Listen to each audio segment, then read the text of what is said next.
not only am I Dave Schrader, but I'm Dave Schrader of Travel Channel's The Holzer Files, and you're listening to Ghost Host Sophia Temperilli on LiveParanormal.com.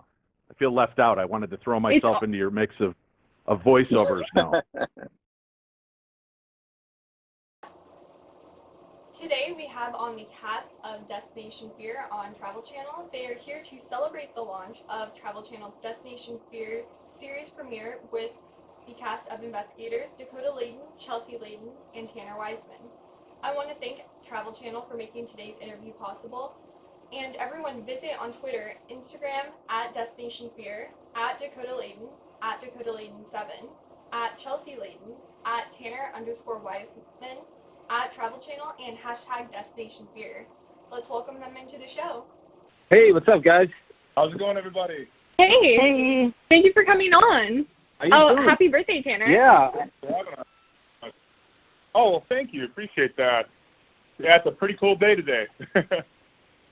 Yeah, for sure. And congratulations, you guys, on the launch of Destination Fear. It is so amazing that, you were able to do the documentary Trail to Terror and then actually be able to turn it into a network television show. That's such an awesome kind of full circle thing.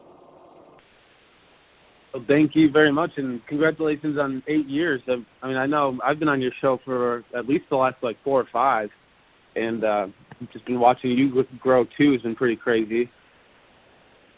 Yeah, it's been great being able to interview you at each step. I interviewed you when Trail to Terror came out, when you joined Ghost Adventures, and now at the day of the launch. And, what is it like, with all the support you guys have been getting from all the fans before the show has even aired? Yeah, it's been so crazy to me. We have all these people supporting the show, and they haven't even got to see the coolest stuff yet. Just some little trailers and teasers and pictures, and I really think it's going to be a show that a lot of people can relate to, and a lot of people, maybe more than just the paranormal people too, can kind of relate to the show. And, it's really cool to see, everyone really come together for it. I think it's amazing, you're all very young, so it's great to see kind of younger people in the field doing investigations. I know you guys consider yourself more of explorers, but it's still great to see, kind of the younger generation of investigators being shown on TV. Yeah, it's a pretty cool opportunity. We were all pretty excited once we heard the news that we get to do one of these, do this show.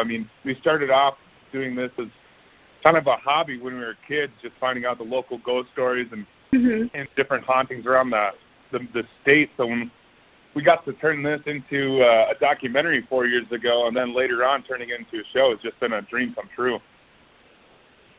And with that, finding out that you were able to turn the documentary into a network show, what was that like for each of you to find out that it was greenlit and, eventually that you would start filming?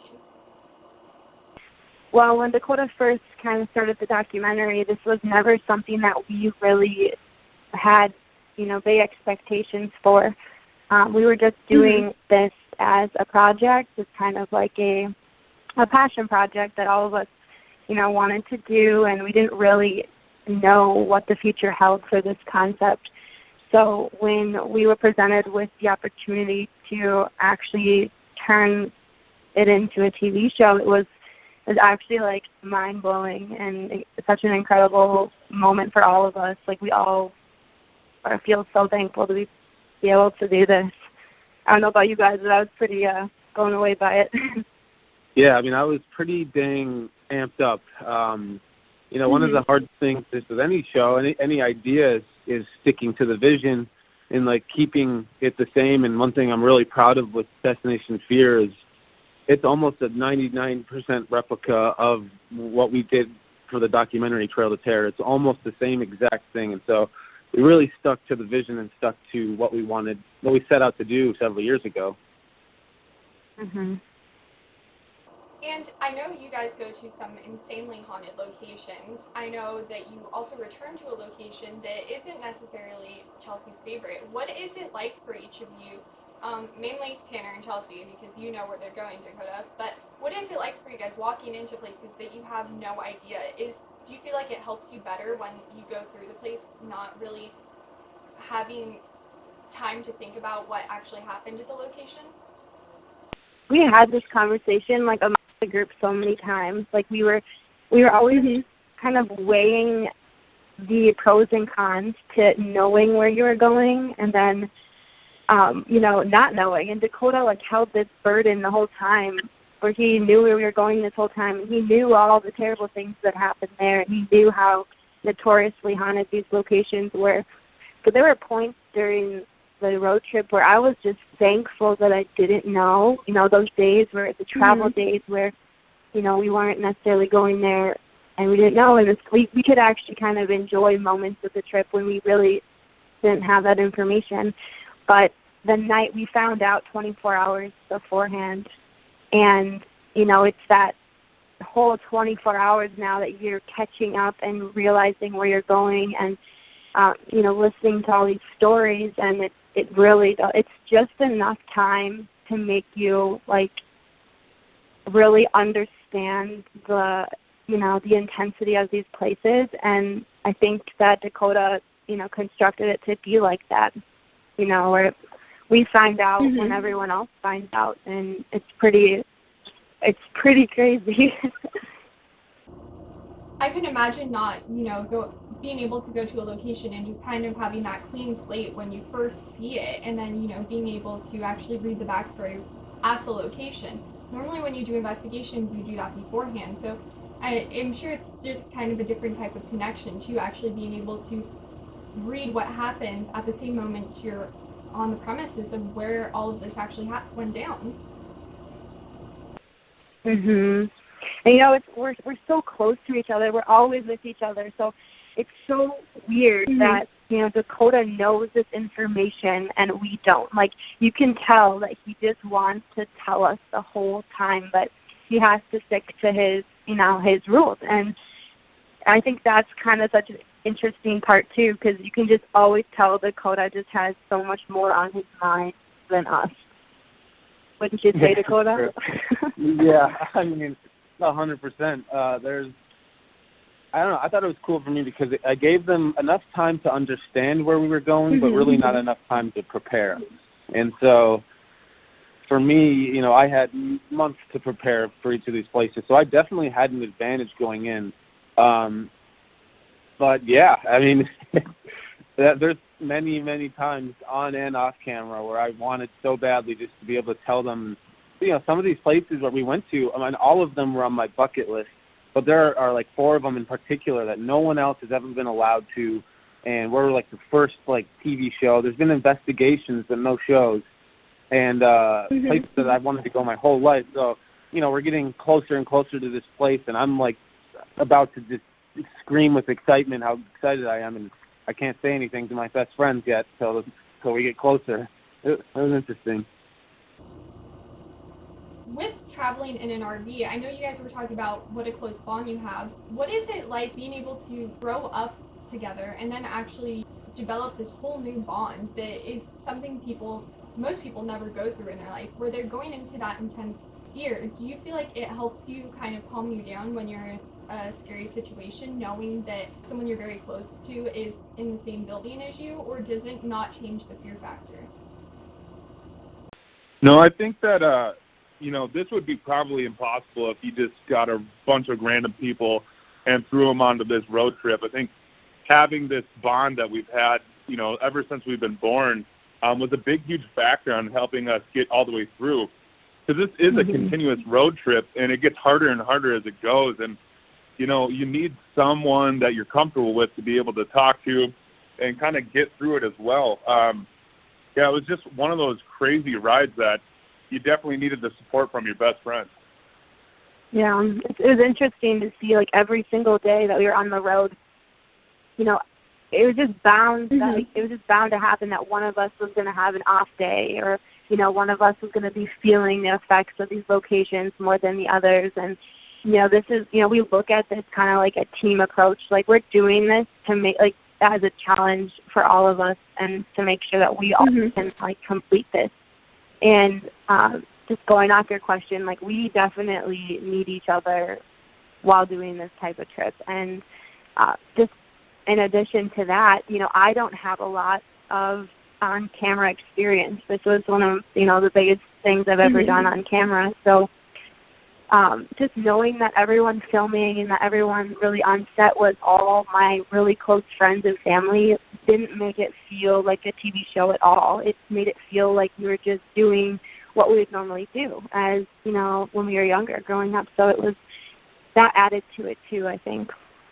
Yeah, and one thing for me, I'm editing the show right now, so I get to see all these RV experiences, and one thing I find interesting is you can tell that we actually form an even greater bond than I think we ever thought we could even do because of the situations we were going through. And I'm editing the show right now, and there's several scenes where we're traveling across the country in this RV, and we just have these deep talks. That's kind of what we started calling them, is deep talks, because we're just trying to pass time. And one of us will ask a question or propose a question, and we just kind of ramble and have our own little mini podcast in the RV, and which turns into a 1 minute deep talk in the episode. But it's just funny how close we got, and we were kind of forced to really get to know each other even more than we ever thought we could. Right, and as we get older, it's harder and harder to get everybody in the same room. So, this has been a great opportunity just to, keep us all close together. We get to see each other. Right now we're, living across the nation right now in different states. So it was one of those things where even are blessed just to hang out with everyone for a month again. And as close as we all are, and as we all have very similar hobbies and interests when it comes to this stuff, but we also all bring something very different to the team, I would say, because we all just, we all fill a specific role, I guess, that they're all needed to make this successful. We all bring something to the table that way too, which I think is interesting. Yeah, and going off of what Tanner said, how are you guys, Dakota, with your editing and, talking about, it just being hard to be in a room with someone as you get older based on schedule? How are you able to balance personal life now with, the travel schedule you have and coming on shows like this to promote? What's that like for you guys? I would say, speaking for Chelsea too, we've all been so busy these last couple of years. She's in optometry school, trying to become an eye doctor, which is super rigorous, super tough, and she had 1 month off, and that's when we shot this show. So Chelsea has not had a break for years. Me and Tanner, we're always doing filmmaking and YouTube, and we were working on Ghost Adventures, and so we've been really busy too before all this. And honestly, nothing's really changed. For me in editing, I prefer to spend my time editing anyway. So even on my off time, I'm in the same position. I'm sitting on my chair editing. So I don't know. It's definitely been a challenge to keep up with just how fast things are moving and just how crazy it is. But luckily, I feel like we were all prepared for this in our own ways. Yeah, that was very crazy, juggling everything, but it's definitely worth it, though. We all didn't second guess agreeing to doing this. This was we were we're gonna do this. We're gonna find a way, and I feel like we were all on the same page when it came to that too. Yeah, that's amazing that you're in optometry school while doing this. I had LASIK last year, and I know that that's really such a small area to work in, and just being able to, kind of scientifically see everything, that is, I'm sure, so much to, learn and go through. So I commend you on being able to do both. It's really incredible. Oh, thank you. I appreciate it. I'm also very blessed that I get to do both. A lot of people don't get the opportunity to pursue two different dreams. So I feel very blessed, if anything. Yes, I'm busy, but it's all good things happening. So I'm very lucky. Chelsea literally just got done with her biggest final exam 20 minutes ago. Exactly, which she picked. Oh, wow. Which she got an A on. So I'm just I literally. Well, congratulations on that. Okay, no one wants to hear about that, so we can. Well, you guys definitely had a lot of big milestones today. A final, a birthday, and a premiere. So if that doesn't go to show what type of schedule you guys have, I don't know what else does. That's funny. What is it like, on your off times? Do you guys, I know you said you talk a lot and have deep conversations, but I mean, do you guys go on social media a lot? Are you watching TV? What is it like for you guys, kind of having that mental break from each location? Well, I think the mental break was much needed for the hectic road trip, but at the same time, Dakota's editing this show. He's just been grinding away every day at it. There wasn't a whole lot of time for the turnaround. I mean, we shot and are editing this whole entire thing within 7 months of getting the green light. And then Chelsea, not only was she doing the TV show, but on the off, during the night sometimes she would be studying for school. She's nonstop. Mm-hmm. So, I mean, we haven't really had any time to slow down. Yeah, hopefully in a couple of weeks we'll have that break. Maybe a little weekend out somewhere. Who knows? Well, yeah, I mean, that's definitely a good use of time on the bus to study. I mean, I don't feel like there's too much you could do on a bus. I've never really been in an RV, but I think that's effective, so that's pretty cool. But I know there's so much on the show you can't talk about yet because, it hasn't even aired, but what was kind of your favorite location or your most intense throughout the season, if you can say?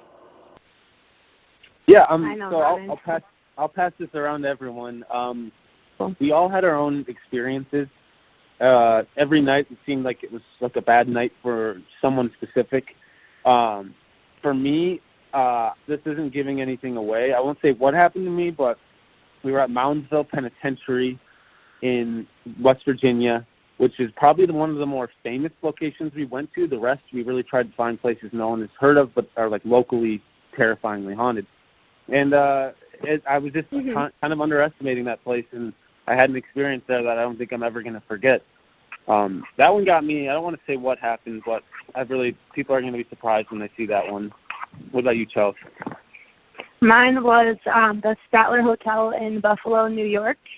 It was an 18-story hotel that was almost 1 million square feet. And basically, without giving too much away, also, I drew a sleeping arrangement that was very terrifying for many different reasons, but one of them being we were taking pictures, or I wasn't, Dakota was upstairs with Alex taking pictures, and they ended up taking a picture of a full-bodied apparition, and that is where I ended up sleeping alone that night, so that was pretty terrifying. Yeah. I think I actually cried a little when I drew that sleeping arrangement. You did.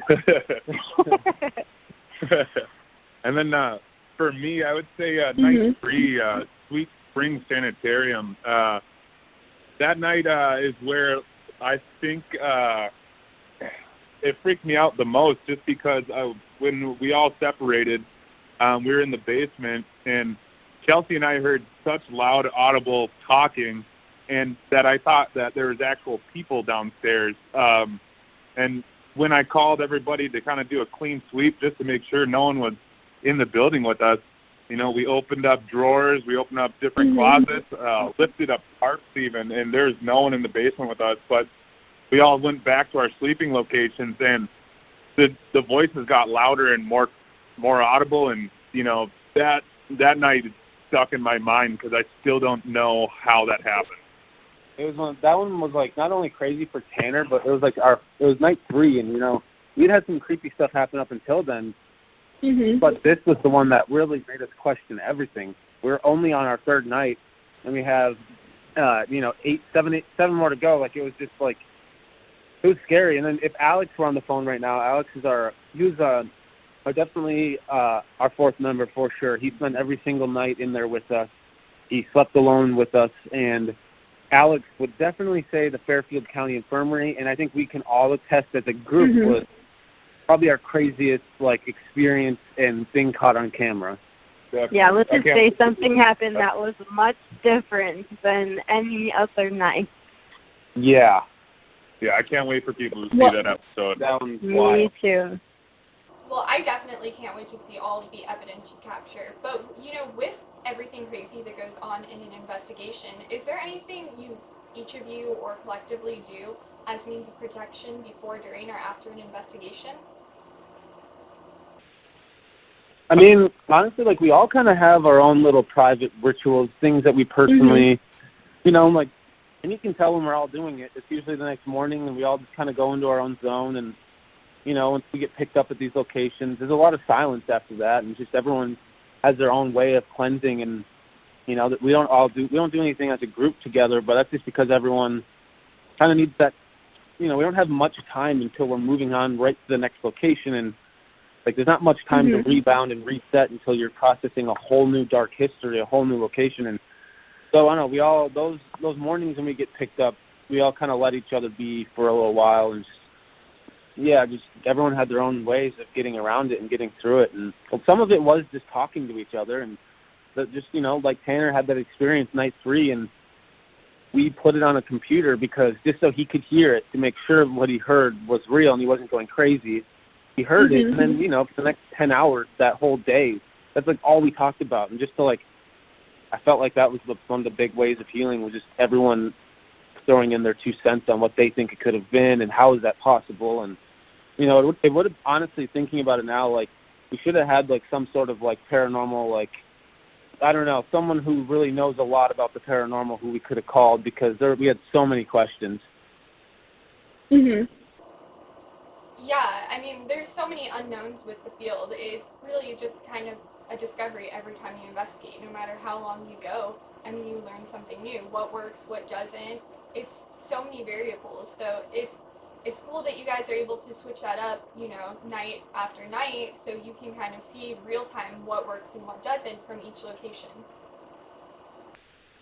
Yeah, 100%. It was very, I don't know, man, this whole thing was just, like, the biggest, craziest experiment I've ever, like, been a part of.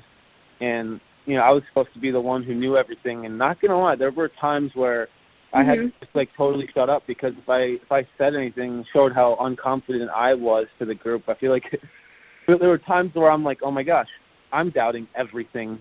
Like, I'm the one who can't doubt everything right now. And there's a lot of that. Yeah. I mean, it's very mental too, and emotional when you're dealing with things you can't see. It's not even so much physical, even though you can be physically injured by a ghost. I mean, it's so psychological at the same time. Crazy. I know we have to take a quick commercial break, though, but we'll be right back with more questions. This is author Alexandra Holzer, and you're listening to Ghost Host Sophia Temperilli. Hi, this is Jeff Belanger, host of 30 Odd Minutes, founder of GhostVillage.com, and author of lots of your favorite paranormal books, and you're listening to the Ghost Host, Sophia, on LiveParanormal.com. Boo! Hey, this is Zach Bagans from Ghost Adventures, and you are listening to the Ghost Host, Sophia Temperilli, on LiveParanormal.com. The Ghost Host, Sophia Temperilli. 8 years of broadcasting on LiveParanormal.com. Congratulations, Sophia. First name, 717. Hello. Oh, hello. My name's Melissa. Hi, you're on with Tanner Melissa? and Dakota and Chelsea. Hey, I just wanted to say happy birthday to Tanner, first of all. And congratulations, Chelsea, on the test. You. And congratulations on the second show tonight. Thank you so much. Thank you. And then I had a question. Have you guys experienced anything that you haven't been able to capture on camera? Ooh. Yeah, that's a great question. It happened, most locations we went to, there were things that we thought we would see, but we weren't filming that direction. And there's a couple times you'll see in the series, one in particular at the Eloise Psychiatric Center, Tanner thought he saw, like, a person running by a door, and sometimes your eyes play tricks on you, but, like, this time was one of those times where it was like, no, my eyes weren't playing tricks on me. I saw that, and unfortunately, just our cameras weren't aiming down there, and that's just what happens sometimes. It catches you off guard. Oh my goodness. Yeah. Okay, that's all I had. Thank you. Well, thank you, Melissa. Yeah. Thanks, Melissa. Yeah, thank you. Bye. Hi there, my name is Jasmine. Jasmine, welcome. What's up, Jasmine? What's up, everybody? It's good to talk to you guys. How are you? Good. Yeah, welcome. Thank you. I wanted to talk and ask you guys, I know that, I know about Trail to Terror and all of that good stuff and how similar it is to what Destination Fear is going to be. So I was curious about what the amount of time was between, coming up with the initial idea and getting the green light on actually being able to do Destination Fear and getting that RV in your possession. Whoa. Yeah, it's a great question. So we did Trail to Terror 4 years ago, and that's the concept of the show. So that's when it was first originated, but we weren't really trying to do anything with it. We didn't even think like TV show much at all about it. We just thought this is a cool idea, but it wasn't until literally like 9 months ago that we found out that Travel was interested. And there's a whole story there. It's crazy how just getting a show from start to finish, just the stuff you have to go through, and sticking to my guns too on certain things, on certain creative things, and it was wild. But luckily, Travel Channel, they loved the documentary Trail to Terror, and when we were developing the show, that was kind of like the first thing, and everyone said was like, when developing the show, if we come into any questions on how to film certain things, we always revert back to the documentary. And that's what we did. And so everything is based off the documentary. If we didn't do one thing differently that we didn't do in the documentary. There's no voiceovers. There's no interviews. Like some shows, the way they'll tell their story or talk about the overnight or their investigations is cutting to interviews that they do after the fact, or on other shows they'll do voiceovers, and that's something we didn't do at all. We just, what you see is how the night went down, and it happens from start to finish. And there's just things like that we really wanted to stay true to our vision with. And how did it get greenlit too? I don't really remember exactly how Travel Channel got it in their hands, and especially because, the documentary I haven't released publicly yet. So it's just one of those things kind of out there behind the scenes. And, I don't even really truthfully know how this happened. Yeah, that was going to be the second part to my question was, when are we going to get to see Trail to Terror? I know you guys had some, private screenings back when it was newly released and all that, but we want to see it too, man. I know. It's been wild. When I was on Ghost Adventures, I got on that 2 years ago, and it was at that time that I decided to shelve it. I figured I didn't want to release this documentary movie immediately after getting on Ghost Adventures. I didn't want it to come off as it looks bad, I got on Ghost Adventures and now I'm promoting my own thing. And I wasn't. Right. I loved the idea that I was on Ghost Adventures, so I honestly didn't think about the documentary for a long time. And all of a sudden, this happened, and that Travel wanted to do it, and I was like, oh my gosh, crap! I don't have any plans with the documentary yet, still, and so we're planning a couple things. One of our big main goals here is we want to do a tour with the movie. We want to go do a small tour to Terror across the country, doing screenings in different states and meeting people and just telling our stories and doing Q&As in person. That's one of our starts. And then eventually here, hopefully in the next year, we can get it on some sort of a platform that everyone's able to watch it. Well, that's awesome. I am looking forward to all of those things. Make sure you put Los Angeles as a stop on that tour when it comes around. And I am looking forward to watching the show. It was so good talking to you guys. Good luck tonight. Happy birthday, Tanner. I'm so excited for you guys. I'm pumped. Thanks by the for way, calling. Thank you, Jasmine. I think I know who I'm talking to here. You've been following us for a long time on short films, and definitely. And thank you for the support. Hi, 618. What's your first name? Hi guys, it's Brianna. Brianna. What's up? Hello. Hi. Hey. How you doing? I'm good. How are you guys? Doing good. Yeah. It's a big day. Oh yeah, it's Tanner's birthday. Yeah. So I have a What question. a day to have a birthday. Yeah, Yeah, what's it your is. So how was your family and your friends' reaction or response to know the show was getting picked up?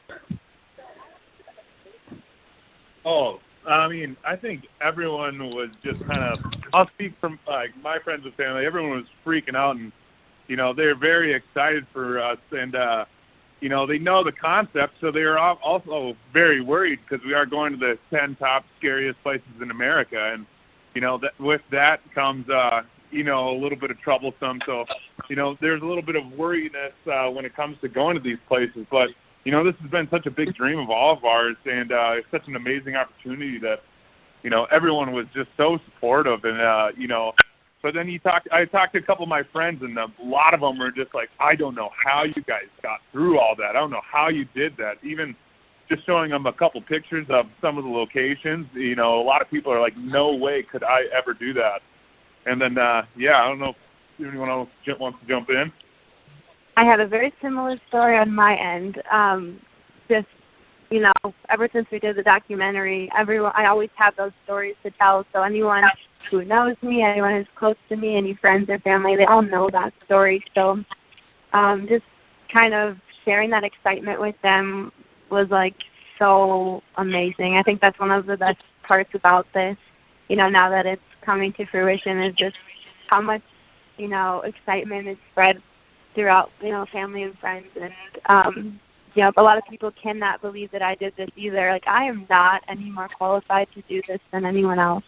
And, you know, my friends know that I get scared super easily, and I'm not, like, you know, as tough as I may seem. Like, I get really scared. So I think everyone was just more like, how the heck did you do something this extreme? Kind of like what Tanner was saying. Yeah. Same thing with me. I mean, people thought I was crazy, but people also thought, you know, they were very happy that we got this opportunity. And family members, they've known of the documentary for 4 years now, and they've all seen it, and so they were all just happy. I mean, you know, people, like, when we did the release of the documentary, one of the things we did were, you know, we did surveys and Q&As, and we wanted to see what people liked and didn't like, and we learned a lot. We learned a lot about, like, our concept then. And just like what people liked. And, you know, one of the funny things is like, because it's shot, like, it's such a raw show, and it happens as it happens. We never take you out. It's just like straight through. And so some of the funny responses we would get from people were like, you know, they literally thought it was like the Blair Witch, where like the very end we were all going to die, and then we didn't die, and they're like, where was the big crazy ending? And we're like, this is real. They're like, oh, yeah. Oh. And like, but it was a compliment in a way, because, you know, they were able to stick around to the very, very end, anticipating we were going to die, but still they liked it that much they got to the end. And there's people who had, you know, weren't really maybe even into documentaries and it being real. And but yeah, I mean, just tons of great responses from the family though too. That's good. Well, thanks, Brianna. No, thank you. Thank I love you guys, and I'm excited for the show tonight. Thank you so much. Thanks for calling. You're welcome. Bye. Bye. You know, you've gone to so many amazing locations in such a short amount of time with Trail to Terror and Destination Fear, but what is a dream location to go to for each of you? My dream location would definitely be Villisca Axe Murder House. It's a really small location, but the history behind it, the story of how it became haunted, it's, you know, it's just so surreal. It's almost like a story out of a movie. But I find that place just to be so creepy, and I couldn't imagine, you know, having to spend the night alone in the attic. Yes, next time we're driving through Iowa, we're going to do a drop Tanner off at Villisca for the night. Yeah, not looking forward to that. For me, I would say Poveglia Island in Italy, the Black Plague Island. This place is so terrifying, and it would be a dream come true for me to be able to take my best friends and my sister there and sleep over. That's awesome. I would say one I would like to go to is Alcatraz, or I would like to go somewhere like in Europe or something, somewhere where there's just a lot more history. You know, in the U.S. there's only hundreds of years, but in Europe we got thousands of years. So I would love to go to Europe. I feel like in Europe we would be 10 times more scared just because of the history element alone. That's a great, yeah. And just the unfamiliarity. Like, I haven't traveled that much in my life. I've been so busy. I haven't had the opportunity to really go anywhere else. And I feel like that would also add to it, just being, like, out of the norm a little bit, too. Totally. That would be fun. It'd be really fun for us to go there one day, especially for this. If we can do a Europe, like, destination fear trip, oh, my gosh. That might be the one we might not make it through. Yeah, that'd be a trip. I know.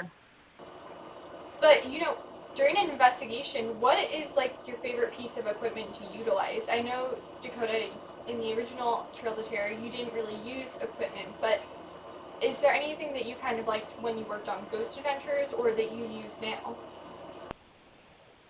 Yeah, so, that's one thing I wanted to stick true to, was not using gear. But one thing in the documentary I think I regretted was not bringing any, at least to try it, because we had so many experiences in the documentary that were just so crazy. And I wish I would have had the courage to go, back into some of those rooms with a digital recorder or a REM pod, just anything to further validate what we were experiencing. So with this trip, I don't want us to be caught in the label of investigators, because we're not. If anyone in the group is, it's me, and I don't even consider myself an investigator. But I was able to film Ghost Adventures the last 2 years, which, I was behind the camera. I saw every minute of every day. I saw everything that went on with those guys. And I was able to take, some of the equipment I liked and brought onto this show were, I think, some of the bare bones, the classic ghost hunting, like, starter stuff. We brought the digital recorders. We had REM pods that pick up electromagnetic energy. We had a device called the Quad that I haven't used before this, but it picks up footsteps.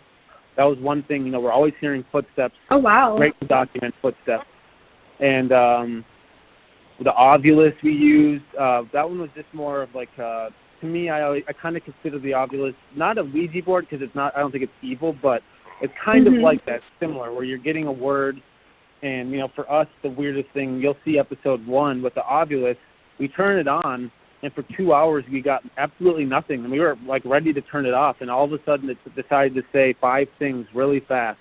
And all 5 of those things were super relevant and honestly terrifying. And then we also used a device called the Music Box, which is all that is motion activated. So most of the gear we used, I thought it would be really cool if it's gear that, like, anyone can understand.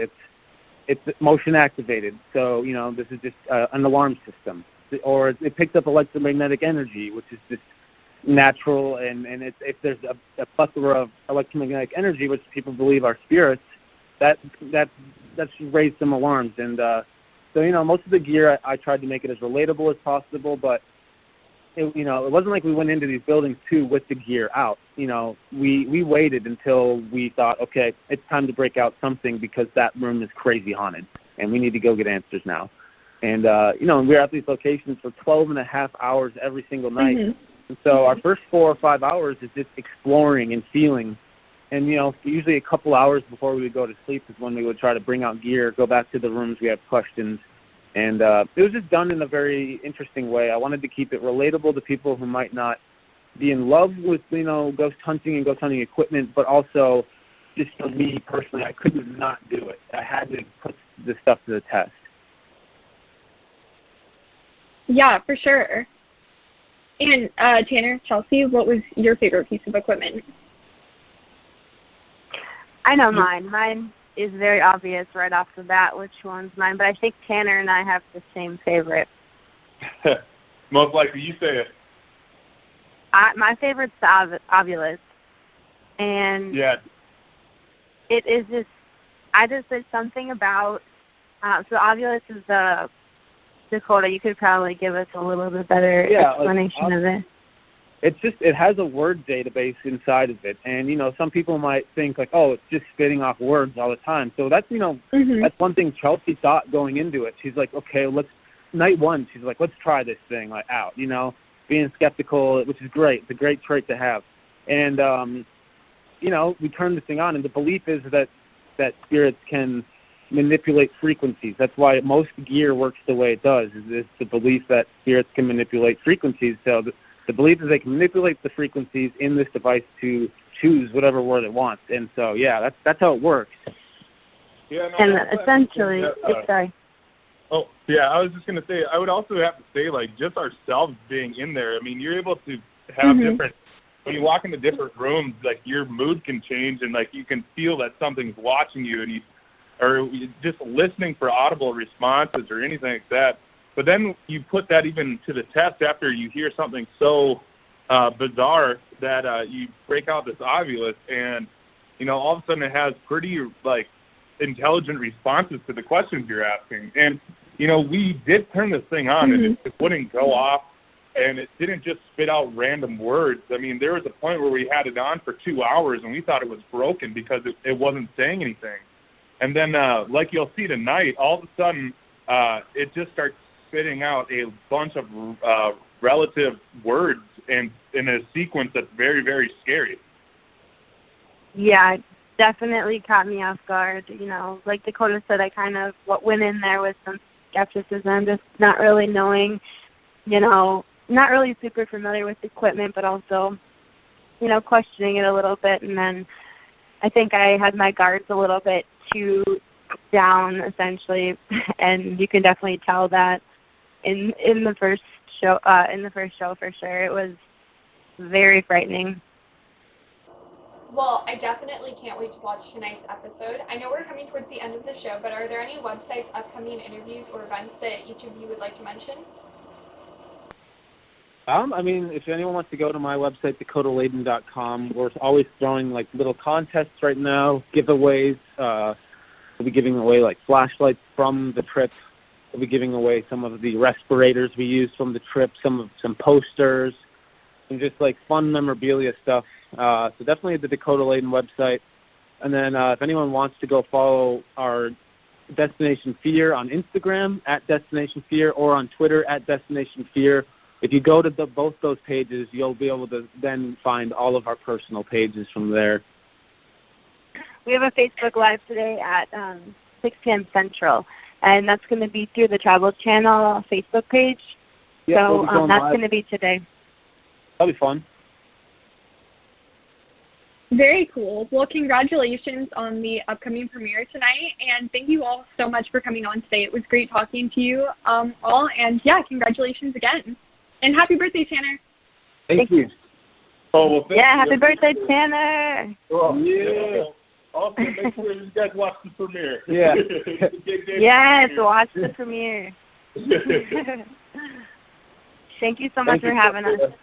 Thank you for having us. Yeah. Good. Love to come back, too. Definitely. Yeah, definitely. Thank you guys so much. And yeah, have a great night tonight. I'm sure it will be such a celebration. So yeah, congratulations. Thank you so much. Thank you. Thank you. They were such great guests. And yeah, everyone check out Destination Fear tonight on Travel Channel, 10/9 Central. And yeah, thank you all for listening. The show definitely would not be possible without all of you. And I will talk to you guys again next week. Bye. Hey, this is Zach Bagans from Ghost Adventures, and you are listening to the Ghost Host Sophia Temperilli on LiveParanormal.com.